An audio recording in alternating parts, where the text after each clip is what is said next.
Kami percaya hamba-Mu datang ke tempat ini menyampaikan isi hati daripadamu Tuhan. Biar Engkau jadikan hati kami seperti tanah yang subur, yang siap diisi oleh benih kebenaran firman-Mu Tuhan, bertumbuh berbuah di dalam kehidupan kami Tuhan, dan menjadi berkat Tuhan. Terima kasih Tuhan, Kau terus beracara di tempat ini, Kau terus hadir Tuhan di tempat ini, bahkan di rumah-rumah yang dipakai untuk beribadah Tuhan. Berkati semua jaringan Tuhan, sehingga semuanya tidak ada kendala, tapi semua jaringan Tuhan bisa terjaring dengan baik Tuhan, berfungsi dengan baik, dan setiap firman Tuhan yang disampaikan dapat disampaikan dengan tepat dan baik Tuhan, di dalam nama Tuhan Yesus. Kami menyerahkan semuanya ke dalam tangan kasih-Mu. Di dalam nama Tuhan Yesus kami berdoa dan mengucap syukur. Terima kasih Tuhan, haleluya, amin.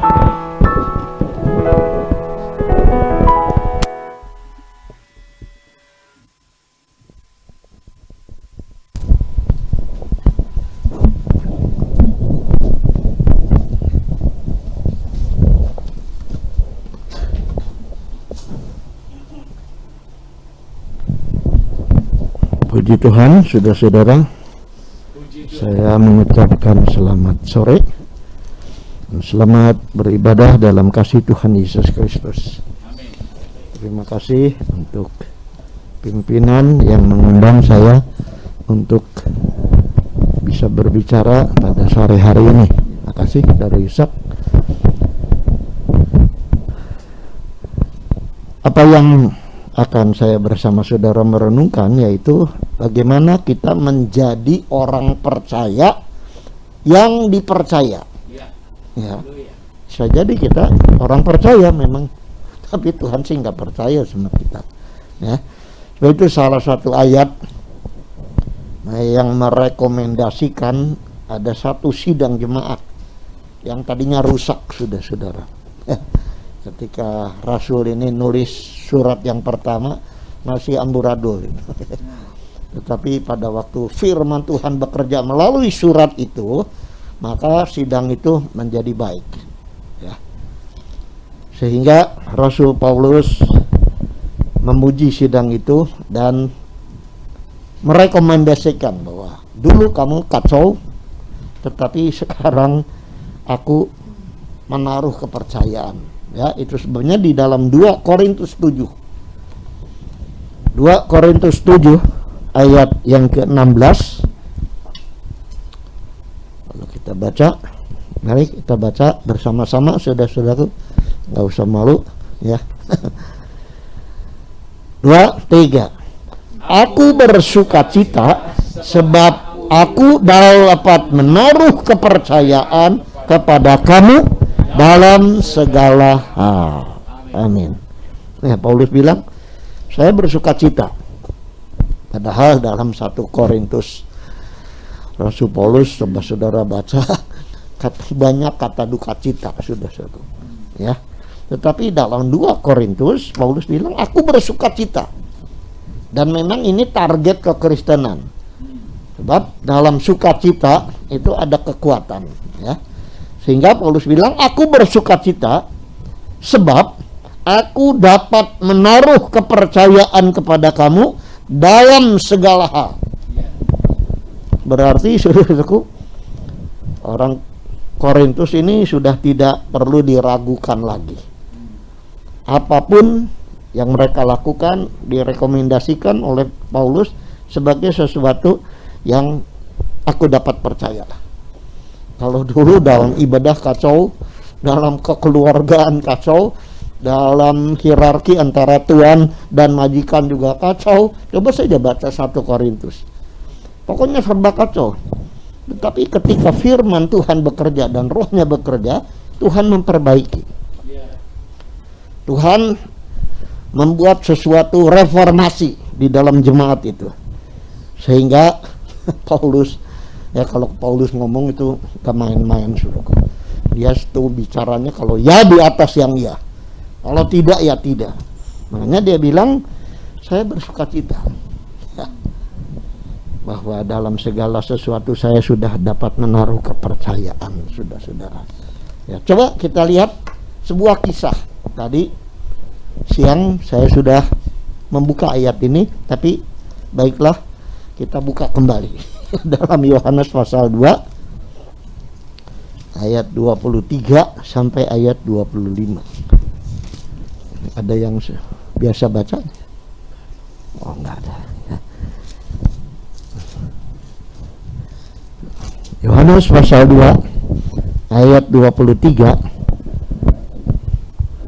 dikatakan, dan sementara ia atau Yesus di Yerusalem selama hari raya Paskah, banyak orang percaya dalam namanya karena mereka telah melihat tanda-tanda yang diadakannya. Tetapi Yesus sendiri tidak mempercayakan dirinya kepada mereka, karena ia atau Yesus mengenal mereka semua. Datang dengan motif apa? Ya. Dan karena tidak perlu seorang pun memberi kesaksian kepadanya tentang manusia, sebab ia tahu apa yang ada di dalam hati manusia. Jadi walaupun mereka datang kepada Tuhan, percaya, tetapi dikatakan Tuhan sendiri tidak mempercayakan dirinya kepada mereka.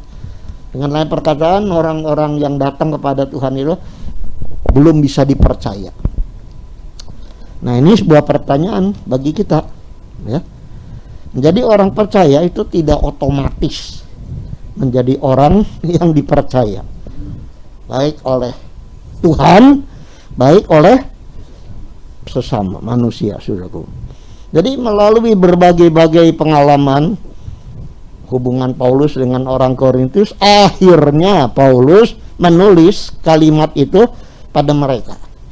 Saudara-saudara, ya, juga pada zaman Tuhan Yesus kita lihat sekali lagi banyak yang datang percaya, tapi Tuhan sendiri tidak mempercayakan dirinya kepada mereka.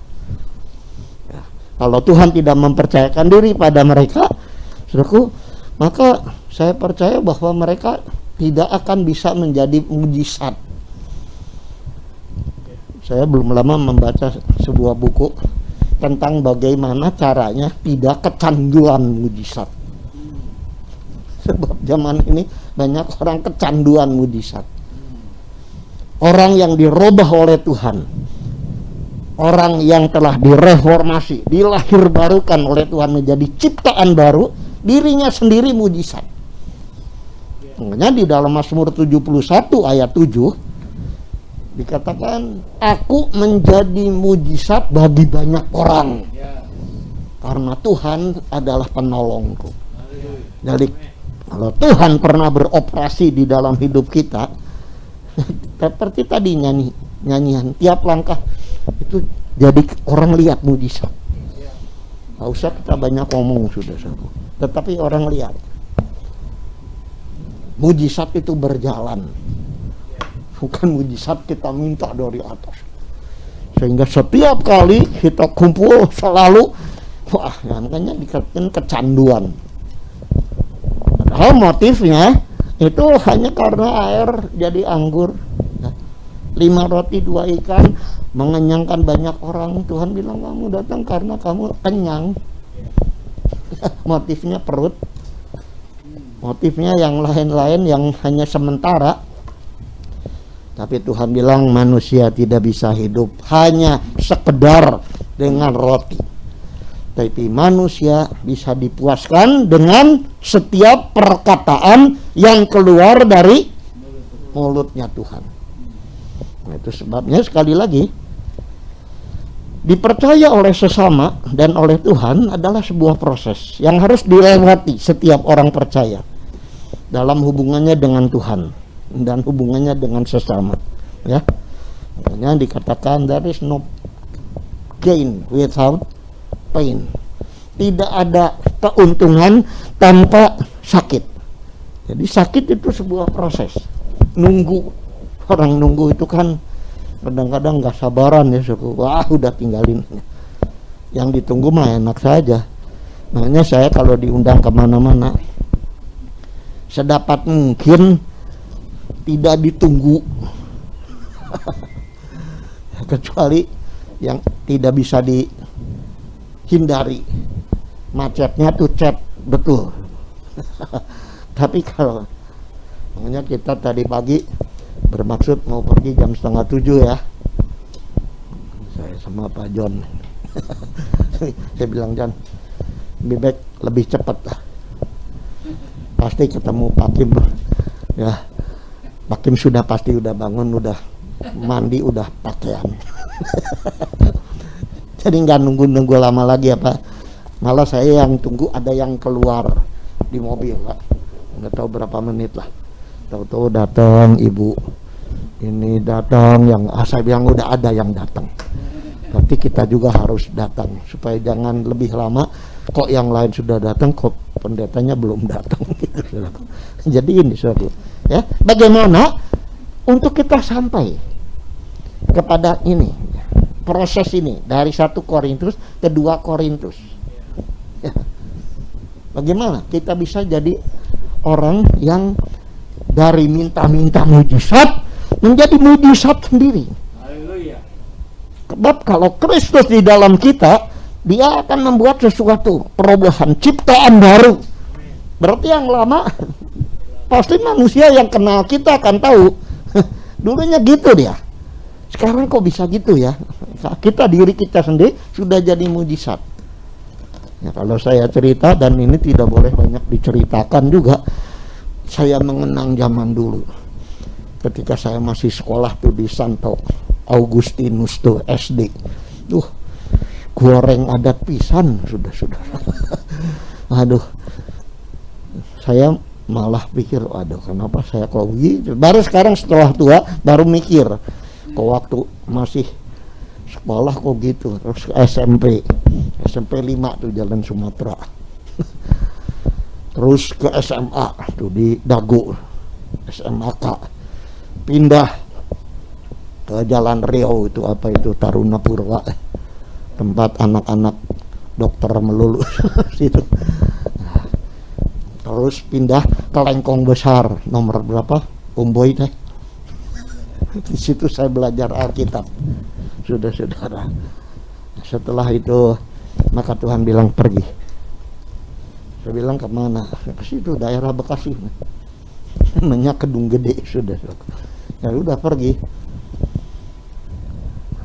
Jadi kita melihat bahwa Tuhan itu memproses kita, ya. Itu sudah berjalan berapa puluh tahun yang lalu Pak. 56 tahun yang lalu sudah. Jadi bagaimana kita bisa menjadi orang yang dipercaya? Pertama, kita harus rela menerima teguran-teguran ya. Sebab kalau kita baca di dalam Ayub, memang ini adalah kata-kata temannya Ayub, tetapi di dalam kata-katanya saya lihat ada sesuatu yang Tuhan mau pakai untuk mengingatkan kita juga ya. Sebab tidak semua orang itu sempurna, ada sesuatu kelebihan tetapi ada kekurangan. Di dalam ayat ini, maka temannya Ayub berkata begini, saudara. Saya kira ini juga dipakai Tuhan untuk menjadi alat untuk mengingatkan kita. Dalam Ayub 5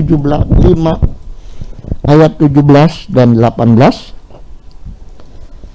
Mungkin Pak Yusuf yang akan baca.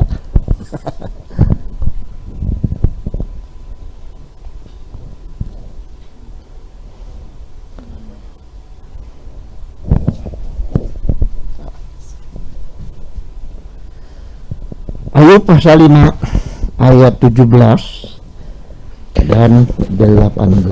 Sesungguhnya berbahagialah manusia yang ditegur Allah, sebab itu janganlah engkau menolak didikan yang Maha Kuasa, karena dialah yang melukai tetapi juga yang membebat. Dia yang memukuli tetapi yang tangannya menyembuhkan pula. Amin. Sesungguhnya apa? Berbahagialah manusia yang ditegur Allah. Sebab itu janganlah engkau menolak didikan yang Maha Kuasa. Karena dia bukan hanya kelihatan melukai, tapi dia juga akan menyembuhkan. Ya, dia bukan hanya membuat sesuatu, tapi dia akan membebat, sudah semua. Jadi harus ada kerelaan menerima teguran. Kita hobinya tuh menerima pujian, sudah semua. Mulai dari anak-anak itu udah bisa dipuji, ya kan? Aduh, nang ningkung terus dipuji. Nah, sampai tua juga digituin terus, saudara.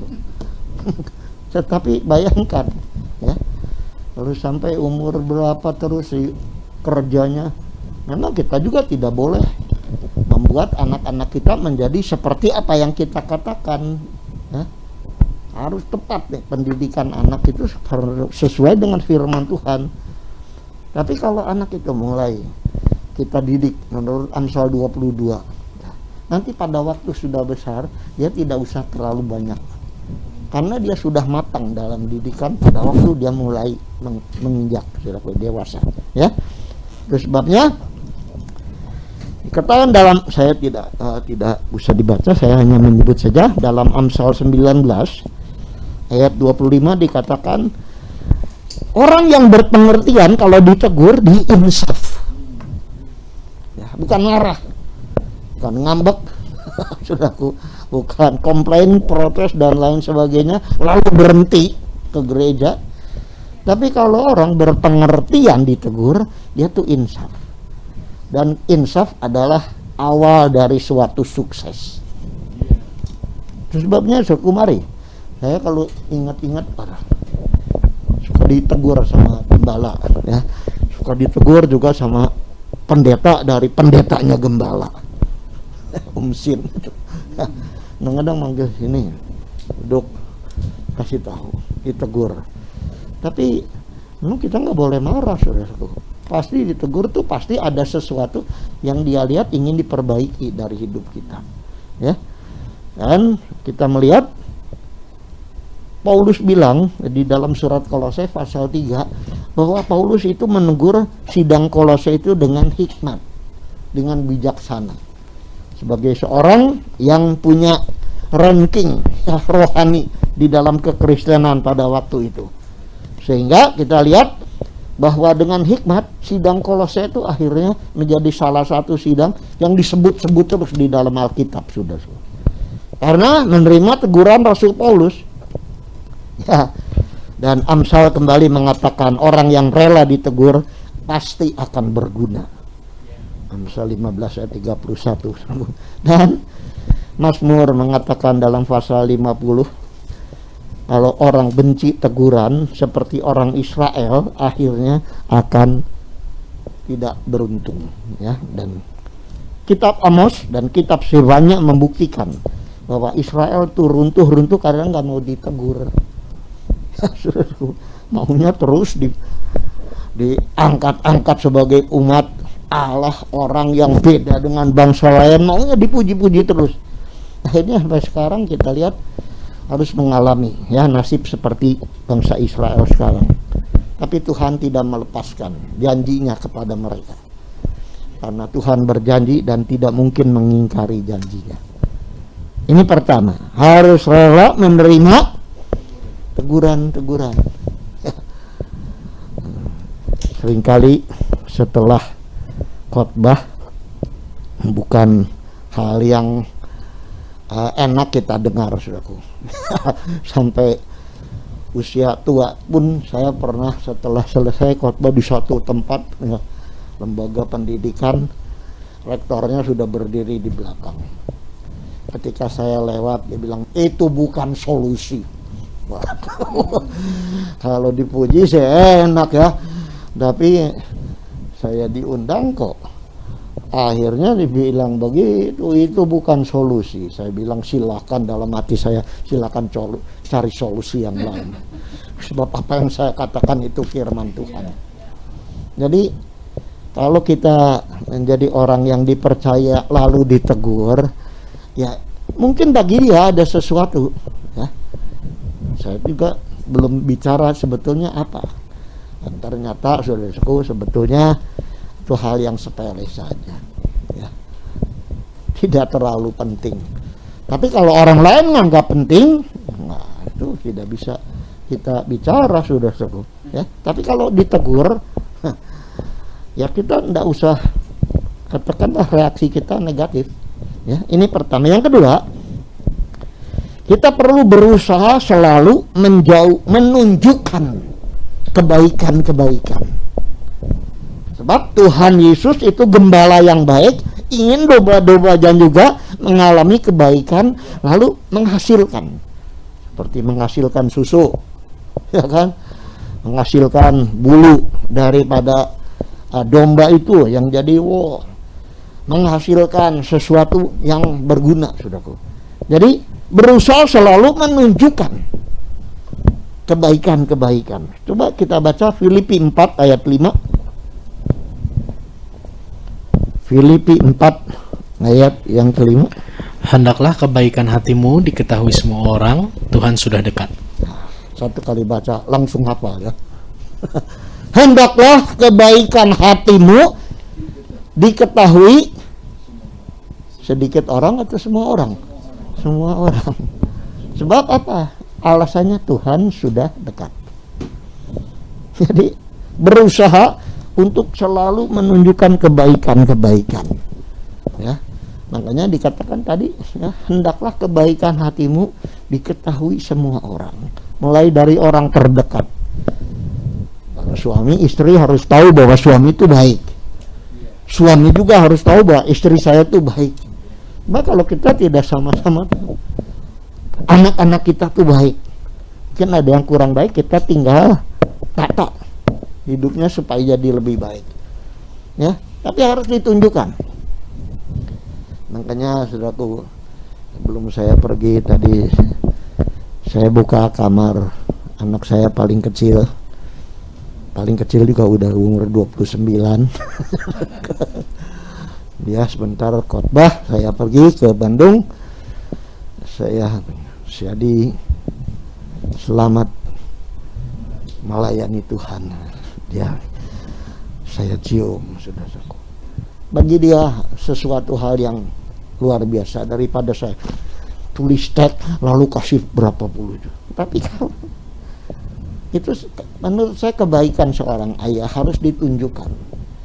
Lalu telepon ke Korea karena anak yang kedua ada di Korea, satu keluarga.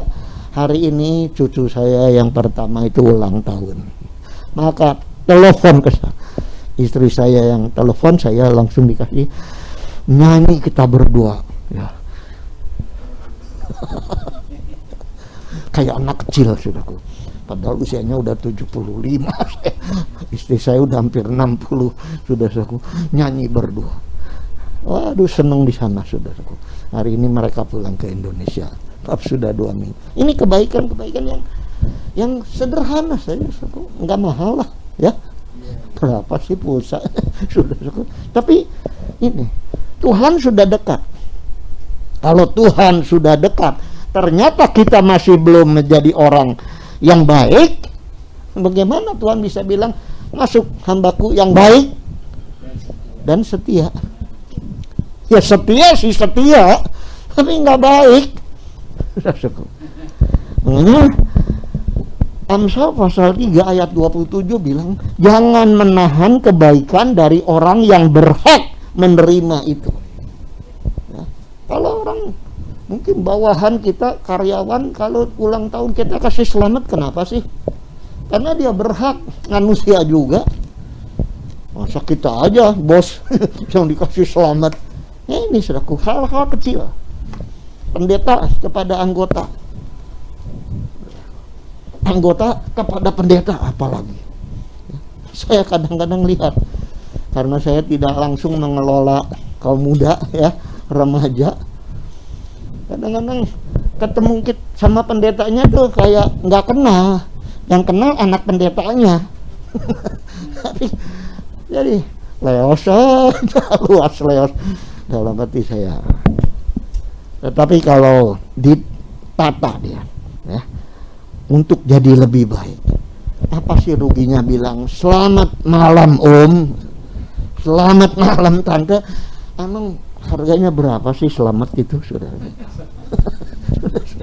Tapi kadang-kadang memberi salam itu, kalau kita bilang, hendaklah kita saling mendahului dalam memberi hormat. Itu artinya kita taat kepada Tuhan. Nah, ini soalnya sederhana ya. Jadi kalau kita mengejar kebaikan itu akan dikenan orang. Dan kalau sudah dikenan sama orang, nanti orang percaya kepada kita. Kalau tidak berkenan, ya, ini disebut dalam Amsal 11 ayat 27. Bahwa kalau kita mengejar kebaikan, maka kita akan dikenan orang. Kalau Tuhan berkenan, manusia berkenan, apa yang tidak akan dipercayakan? Nah, itu sebabnya sekali lagi Paulus bilang kepada orang Galatia, jangan jemu-jemu berbuat baik. Kadang-kadang orang baik, kita aja yang baik, dia mah nggak ada balasnya. Nanti kalau sudah waktunya, bukan manusia yang balas kita, Tuhan yang akan balas kita. Dan kalau Tuhan yang balas itu luar biasa. Sampai kita melongo-melongo. Kok bisa ya? Sudah cukup. Kok bisa? Tuhan percayakan itu pada kita. Tadi saya saksikan dia dalam kebaktian pelayannya. Saya sudah rencana untuk mengikuti konferensi pendeta-pendeta se-Asia di Seoul, Korea. Saya tidak dapat tugas apa-apa, tetapi mendadak 1 minggu sebelumnya saya dapat informasi, Anda harus siap 10 hari kalau tidak salah. Saya bilang, siap apa Pak? Anda siap untuk ceramah 1 kali dan khotbah dalam kebaktian umum 1 kali. Kaget saya. Saya bilang, kenapa? Ini rektor yang harus khotbah, kedatangan dirjen dari Jakarta untuk memberikan ban PT itu ya kepada institusi STT-nya. Jadi 7 orang yang bisa pergi hanya 2, dan saya tidak mau orang lain menggantikan Pak Rektor itu. Anda, dalam hati saya mah bukan rektor tapi dipercaya sama pemimpin dari Indonesia ini. Dan ketika saya pergi ke sana, saya lihat ada nama saya, one of the leader of Bethel Tabernacle Church. Waduh, salah satu dari pemimpin. Padahal saya mah bukan, waktu itu sudah tidak jadi apa-apa ya Pak ya. Sudah. Jadi ini kalau mau dipercaya harus diperkenan dulu ya, sehingga kalau kita sudah biasa melakukan kebaikan, udah biasa, nggak canggung lagi ya. Satu contoh saja di story saya itu, ada keluar masuk karena ada pengerja dan lain sebagainya. Istri saya kadang-kadang keluar pakai sendal lain, masuk juga pakai sendal lain.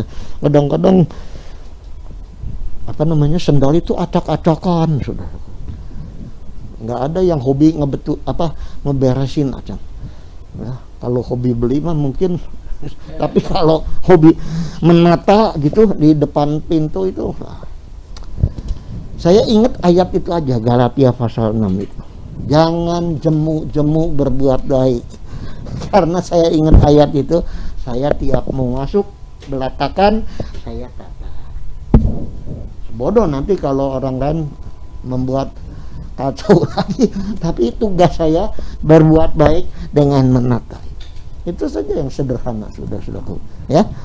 Jadi di dalam hidup kita juga apa yang kita bisa buat. Kalau kita setia dengan perkara yang kecil, kita akan dianugerahkan oleh Tuhan perkara yang lebih besar ya, jangan kebesaran. nanti kita ketimpa berat, saudara-saudara. Ini yang kedua. Dan yang terakhir, kita perlu menghindarkan diri dari hal-hal yang berbau kejahatan. Kalau kita mau dipercaya oleh Tuhan dan oleh sesama, kita harus menghindarkan diri dari hal-hal yang berbau kejahatan, tetapi mendekatkan diri kepada hal-hal yang bernada kebaikan. Coba kita lihat Roma 12 ayat 21. Roma 12. Janganlah kamu kalah terhadap kejahatan, tetapi kalahkanlah kejahatan dengan kebaikan. Ya. 12:21. Ya, saudaraku. Janganlah kamu kalah terhadap kejahatan, tetapi kalahkanlah kejahatan dengan kebaikan.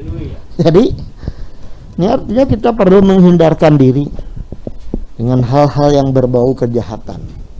Kejahatan itu kadang-kadang kita pikir bukan kejahatan, tapi Alkitab bilang kalau kamu membenci saudaramu, itu tanda bahwa kamu itu belum menjadi orang-orang yang sesuai dengan sifat dari Allah.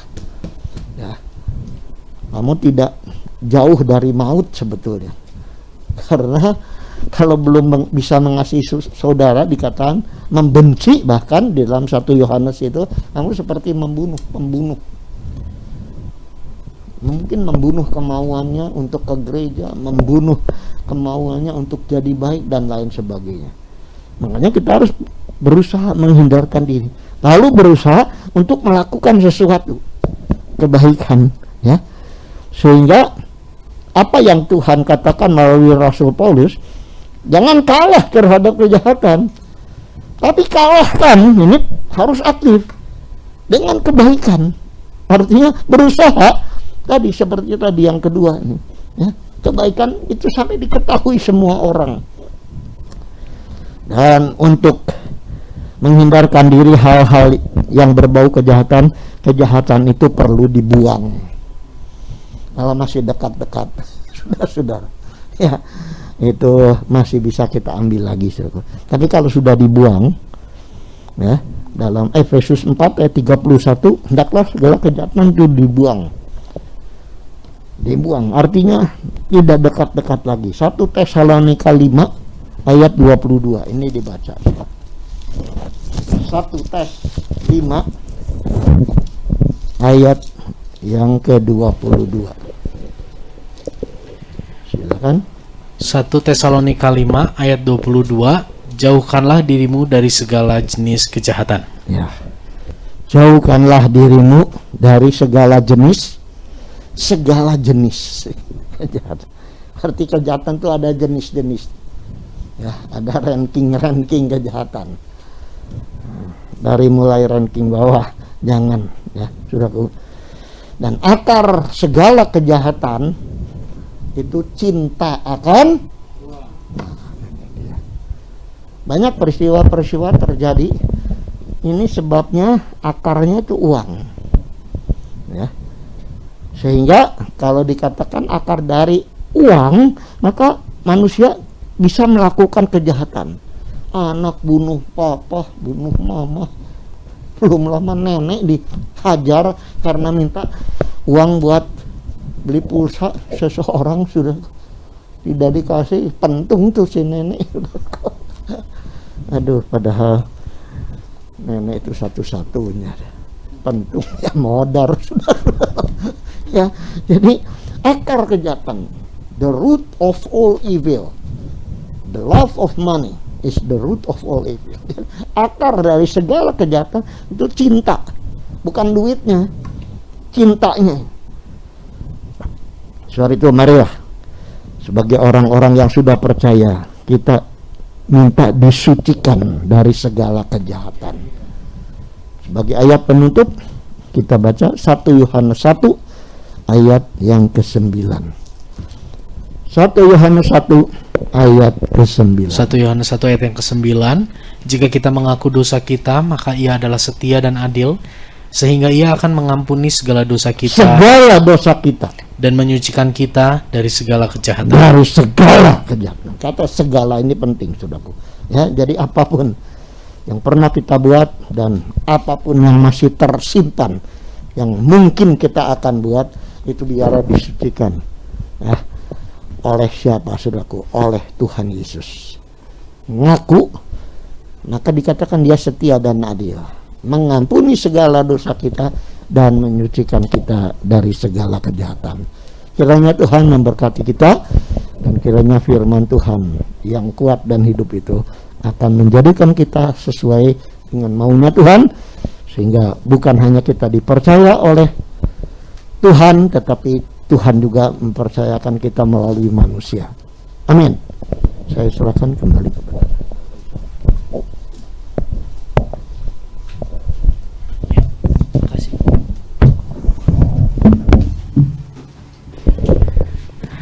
Terima kasih untuk firman yang disampaikan oleh hambanya Bapak Pendeta Timotius Ang. Kita akan masuk di dalam doa. Tuhan, terima kasih karena hari ini kami belajar kebenaran firman-Mu. Bagaimana kami menjadi pribadi yang dapat dipercaya, bukan sekedar percaya kepada Tuhan. Untuk itu kami perlu anugerah Tuhan yang mengubah hati kami, sehingga kami punya hati yang rela untuk ditegur. Mungkin kami orang yang keras, orang yang bebal, orang yang angkuh. Ampuni kami. Sore hari ini biarlah kuasa Tuhan, anugerah Tuhan, pengorbanan-Mu di kayu salib mengubah hati nurani kami, sehingga kami mau ditegur, sehingga kami nggak lagi terfokus pada diri kami sendiri. Kami mau melakukan hal-hal yang baik sekalipun itu harus keluar dari zona nyaman kami. Roh Kudus, berikan kami hati yang rela dan mampu. Kami juga tahu Tuhan, hari-hari ini kami sangat mudah condong, hati kami sangat mudah condong kepada sesuatu yang jahat Tuhan, memuaskan hawa nafsu kami.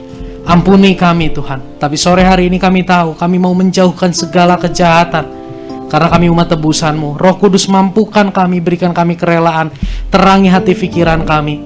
Jika ada kejahatan yang kami pandang itu hal yang baik, jika ada kejahatan yang kami pandang itu sebagai zona nyaman kami, Roh Kudus, lawat hati kami, berikan kami kerelaan, kemampuan untuk meninggalkan semuanya itu, sehingga hidup kami boleh menjadi mujizat, menjadi kesaksian bagi orang-orang yang ada di sekitar kami. Terima kasih untuk hamba-Mu Bapak Pendeta Timotius Anggawiana. Urapi perjalanan rohani beliau Tuhan, terus bawa semakin mengenal Engkau dalam penggembalaan, dalam pelayanan Tuhan, yang memberkati, Tuhan yang mengurapi keluarga besarnya, Tuhan yang menjaga, melindungi perjalanan anak dari hamba-Mu Pendeta Timotius Anggawiana bersama keluarga menuju Indonesia dari Korea. Tuhan jaga, lindungi, sertai, tibakan di Indonesia dengan tidak kurang suatu apapun. Juga jika sebentar Bapak Pendeta Timotius Anggawiana akan kembali ke Rengas Dengklok, penyertaan Tuhan nyata bagi beliau. Terima kasih Tuhan, terima kasih Bapak. Termaterailah firman-Mu dalam hidup kami, disempurnakan oleh kuasa Roh Kudus. Di dalam nama Tuhan Yesus kami berdoa, amin. Puji Tuhan, saudara, kita akan memberi persembahan pada sore hari ini. Persembahan kita lakukan secara 2 kali, baik itu secara online maupun onsite. Ya, kita berdoa sekali lagi untuk persembahan yang akan kita kumpulkan. Kami berdoa untuk persembahan yang kami akan kumpulkan. Terima kasih. Kami memberi persembahan pada sore hari ini bukan untuk diberkati, namun karena kami sudah menerima berkat terbesar, yaitu pengorbanan Yesus Kristus yang menyucikan hati nurani kami. Kami memberi dengan penuh ucapan syukur bagi kemuliaan nama-Mu. Di dalam nama Tuhan Yesus kami berdoa, amin. Kepada yang bertugas saya persilahkan. Ya.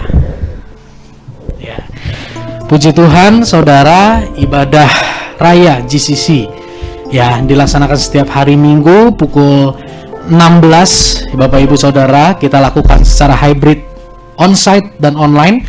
Jika Bapak Ibu yang rindu mengikuti ibadah secara onsite, kita beribadah di Komplek Permata Indah Blok J nomor 18. Ya, boleh menghubungi saya.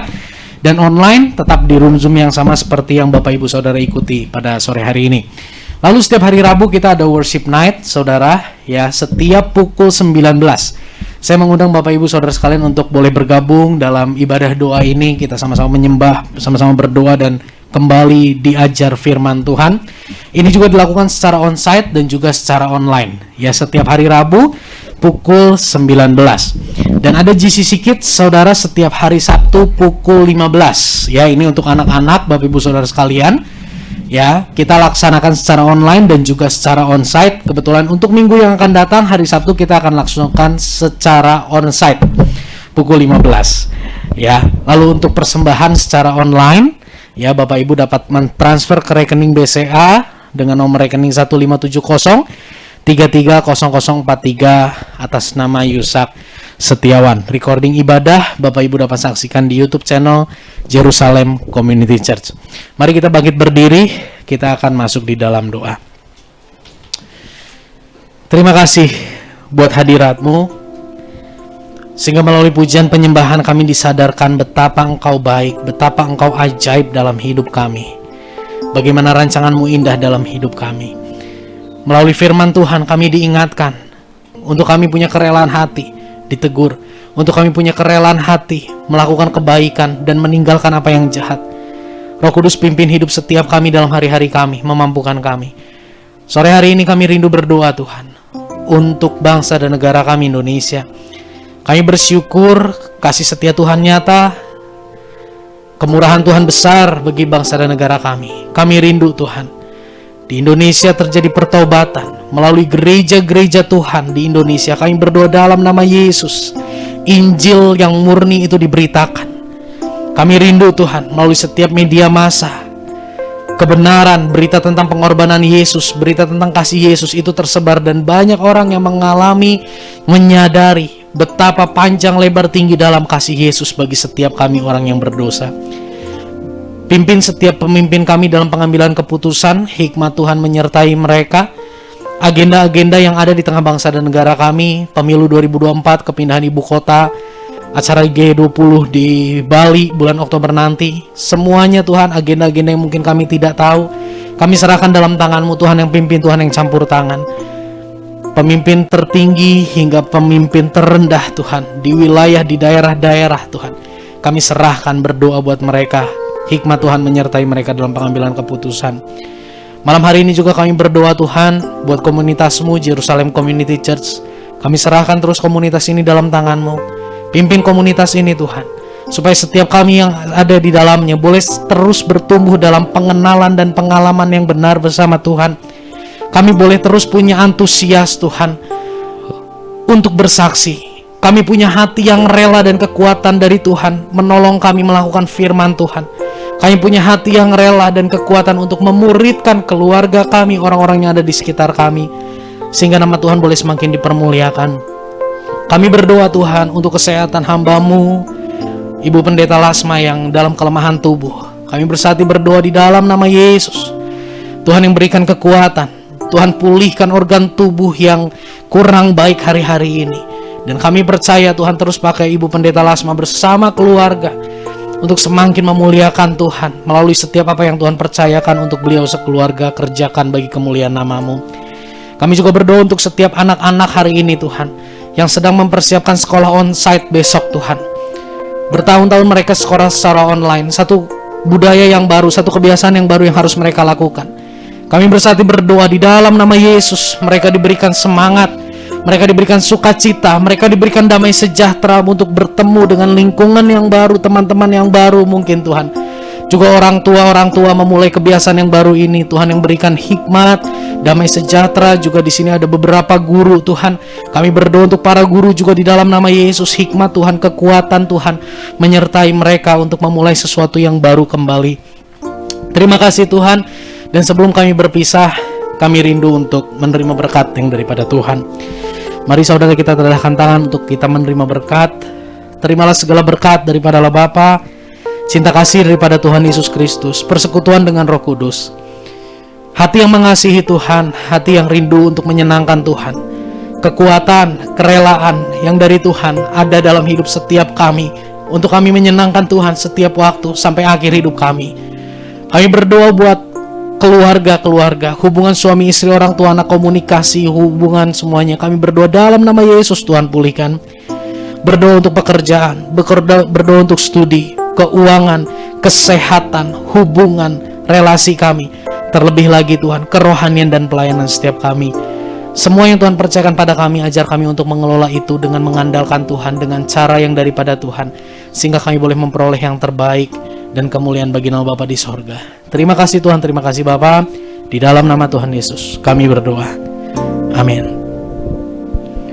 Tak berubah selamanya cinta kasihku padamu.